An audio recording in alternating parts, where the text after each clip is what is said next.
Hello and welcome to Cricket Buzz as we review the second Women's T20 International between India and England.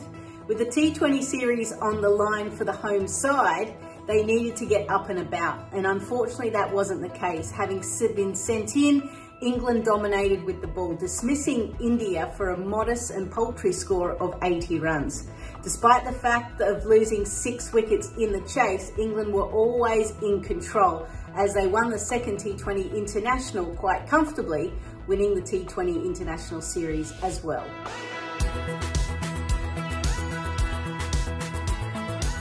The game was won for England with the ball in hand. When Heather Knight won the toss and elected to bowl first, she would have been extremely happy with all of her bowlers because they all picked up wickets. There was a distinct plan for England, hone in on the stumps, and they were able to pick up 6 dismissals because of that, LBWs and 2 bowls. For India, the game was absolutely lost with the bat in hand. When you lose close to 5 wickets around the power play, it is extremely hard for any side to be able to post a decent total. And there seems to be a lack of intent. When Shafali Verma doesn't come off in the power play, it seems like the rest of the Indian batting lineup goes into their shell. They've got to play with freedom. Easier said than done, but it's something that India need to keep looking at and keep working on.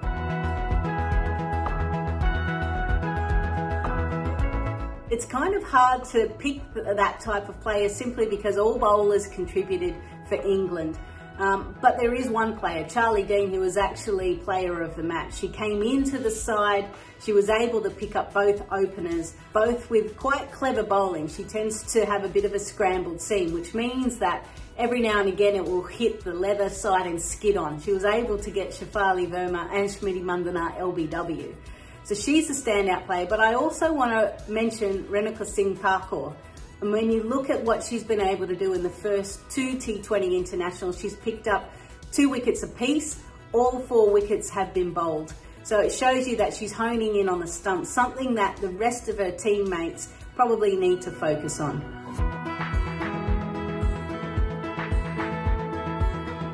The lessons that India can learn from the second T20 international is that sometimes these games happen.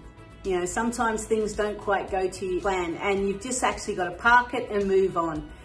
They don't have a lot of time to think about it, which is probably a good thing.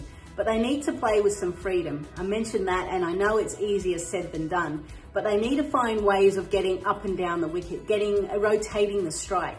Because once a few dot balls build, you can see that the big shot is coming. And that often hasn't worked for the Indian side. So if they can improve on that, and then from a bowling point of view, take a leaf out of Renuka Singh Thakur's book, Bowl at the Stumps. Bring them into play, bring in all modes of dismissal. It gives them every opportunity of creating more chances.